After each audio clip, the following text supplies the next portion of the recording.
Dawn breaks over Westeros 1. Summary: I don't know how many times I've had to save the world. 9. 12. I've lost count. Being the child of prophecy is such a burden. When Jon Snow was murdered by his fellow Night's Watch brethren, I decided it was time to come back and finish the job that I started 8,000 years ago. This is the story of how the wolf died in the snow, and how I made the dragon rise from the ashes. I am Azor Ahai, now called Jon Snow / Aemon Targaryen, but you may know me as Naruto. Chapter 1, The Wolf Dies. The Wall. The Hardhome survivors, led by Jon Tormund, Tollett and Wun-Wun, approached the wall. Hardhome had not been as much of a disaster as one would think. Jon had been given enough time that he was able to get 40,000 free folk out of Hardhome, including 25 giants and just as many woolly mammoths, not to mention about 4,000 dragonglass daggers out one. Then the walkers showed up before he could get the last 8,000 of 20,000 that wanted to come out. He killed a White Walker with Longclaw and bared witness to the real threat. The Night's King. The leader and master of the White Walkers. Elizar looked down at the massive army of free folk. Jon stepped forward. Elizar stared for a moment, considering just letting him stay out there and die. Elizar walked away, but not before saying, "Open the gates." Mind you, he didn't want to open the gates, but he followed the Lord Commander. For now. The lower gate was opened, and Jon led the free folk through. The 40,000 free folk from Hardhome were being escorted through Castle Black. Jon stood to one side while he watched them come through. Jon was solemn while he spoke to Sam. This almost turned into a failure.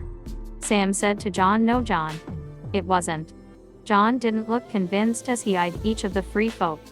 "I managed to get 40,000 of them, including 25 giants and just as many mammoths, as well as 4,000 dragonglass daggers. But there was still 20,000 of them that I couldn't save." "Then why are you saying you failed them?" "You didn't fail him." Sam pointed to one, or him, or her. "Every one of them is alive because of you, and no one else. I know that fact is not lost on them," Jon said. "I don't think the men of the Night's Watch appreciate it, though." His eyes traveled to and from many men of the Night's Watch, glaring at Jon, then Ollie, who exchanges a long look of hatred with Jon from the top of the stairs. Elizar walks down the steps to Jon. "You have a good heart, Jon Snow. It will get us all killed," Elizar said darkly. Jon gripped his shoulder and spun him around. Anger shining in Jon's eyes as he said, "You weren't there at Hardhome Thorn. You didn't see the tens of thousands of undead as they fell from the mountains as an avalanche. You didn't see the White Walkers, you didn't see the Night's King raise the 8,000 plus free folk that did die as more undead." Jon walked away as he said, "At least on this side of the wall, they can't be used as meat shields for his army." Castle Black Library. Jon and Sam were both sharing meal together as Jon said while making a raising motion with his arms. He raised his hands. And they all stood up at once. 8,000 of them, a part of the biggest army in the world. "So what are you gonna do?" Sam asked.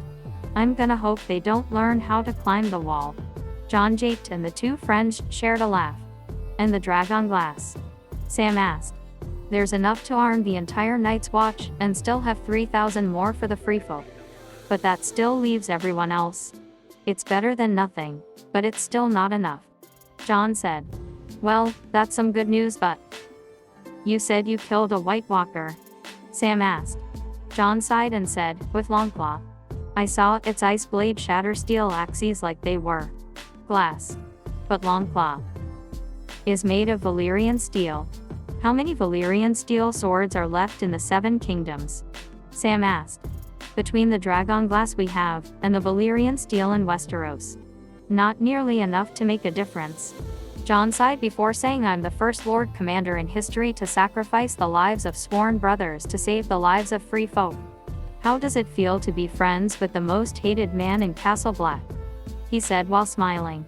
"You were friends with me when I first got here. And I wasn't winning any elections back then." Sam smiled. Jon raised a glass, and Sam did the same. "Here's to us then. Long may they sneer." Jon and Sam clinked glasses and drank. Sam looks to Jon. "What?" Jon asked. "I wanted to ask you something. To ask something of you.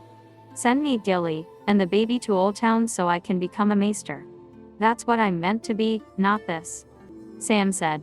"I need you here, Sam, if you leave, who's left to give me advice I trust? Jon said. Well, there's Ed. Sam noted. Jon gives Sam a look, not truly convinced. I'll be more used to you as a maester. More used to everyone now that Maester Eamon's gone. The Citadel has the world's greatest library. I'll learn about history, strategy, healing, and other things. Things that will help when they come. Jon stares at Sam, saying nothing. This prompts Sam to continue. If Gilly stays here, then she'll die. And the baby that she named after me will die. And I'll end up dying too, trying to protect them. Which means that the last thing that I'll see in this world will be the look in her eyes when I fail them. I'd rather see 1,000 White Walkers than see that. Jon inhales, exhales, then nods somberly. Sam smiles. Thank you. Sam said. You know that the Citadel will make you swear off women too. Jon mentioned. They'll bloody try. Sam said, before stopping. Jon looks at Sam incredulously. Sam. Jon said. What? Sam said, looking guilty. Sam. Jon drawled. Sam smiles knowingly. Jon looked incredulous before saying, you had just been beaten half to death. How did you? Very carefully. Sam said. Jon smiles, and lets out a small laugh. I'm glad the end of the world's working out for someone. They sit in silence for a moment. I'll come back. Sam said. To your return. Jon said. Which Sam repeated, to my return. A day later. Sam, Gilly, and little Sam mounted their horse-drawn carriage. Sam looked up to see Jon watching from the top of his steps. They exchanged a goodbye wave, and then Sam began riding out of Castle Black to book a ship to Old Town. Later. Jon and Davos exit the elevator. He came to your aid. Stannis. Now he needs you. Davos said. We don't have enough men to make any difference, besides, the Night's Watch takes no part in the affairs of the South. Jon stated. That was the standard response for anyone trying to sway the Night's Watch to aid them. The wildlings will make a difference. Davos snapped. The free folk will never fight for Stannis. I told you both this already. Jon snapped back. You saved their bloody lives. If they're going to live in the Seven Kingdoms, safe behind our wall, they ought to fight for the damn place. Davos argued. It's not their fucking fight.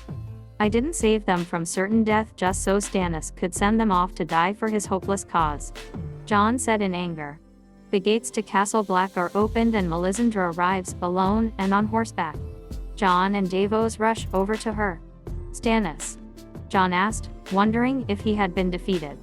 Melisandre gave no response aside from shaking her head and a dead look in her eyes. Shireen. The princess?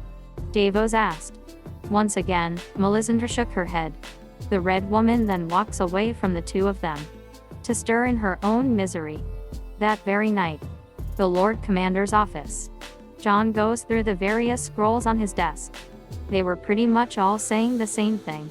That they couldn't send more men. This pretty much a disaster. They had too few men as it was, and now they couldn't replace the numbers they had already lost. Ollie then entered the room. Lord Commander. Ollie shouted, looking excited. It's one of the wildlings you brought back.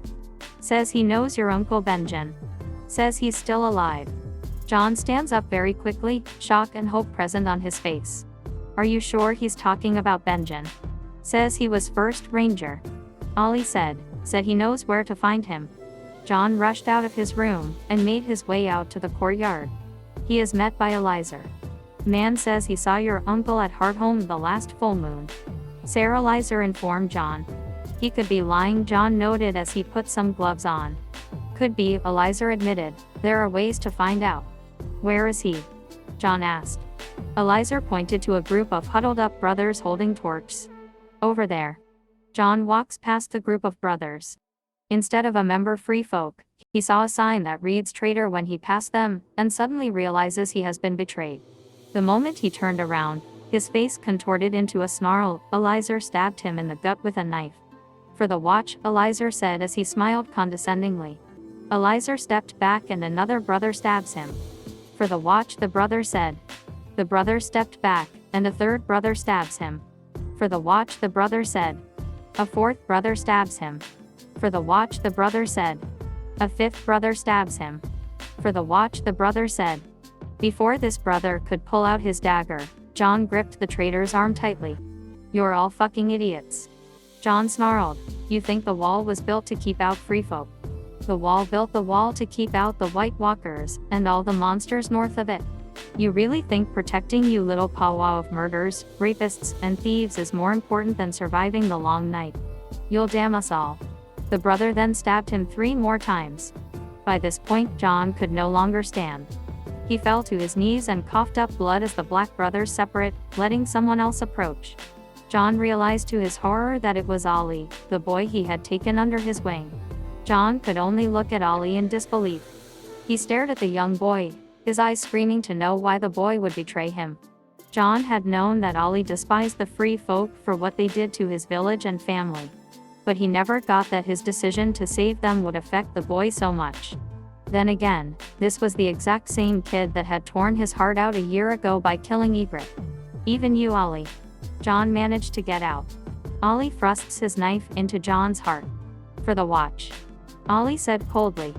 Unable to bear it any longer, Jon crumbled to the ground. His eyes stared at the night sky as the world blackened around him. As his life flashed around him, Jon realized that he would never learn who his mother was. He would die never seeing his family alive again. "Well, at least I will be with them again," Jon thought. For some time now, a part of him had wanted to die. He had felt that way ever since he lost the only woman he had ever loved. When she was killed by Ollie, another part of him died. Just like it did when he learned of the deaths of his father and Robb. His final thoughts drifted back to their cave. Struggling for one final breath, Jon whispered her name one last time. "Ygritte." Jon's eyes continued to stare at the moon, tears trailing down his eyes, but his eyes didn't see it, or anything else as he took his final breath. The brothers walked away from him. The blood seeping from his wounds spread throughout Snow, staining it red, the blood forming a shape. The shape of a wolf. Chapter end. 1. I personally believe Jon only getting few of the free folk out was bullshit. There is no fucking way that the White Walkers could have gotten there mere hours after Jon did.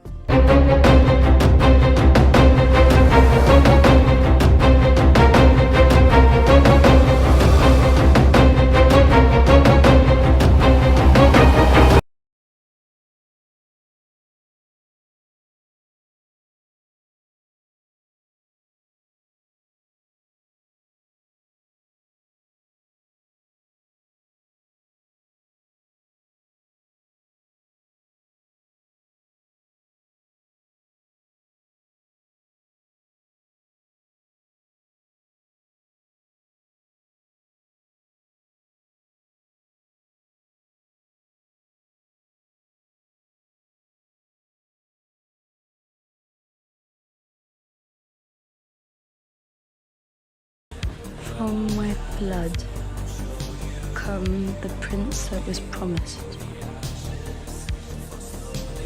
and his will be the song of ice and fire.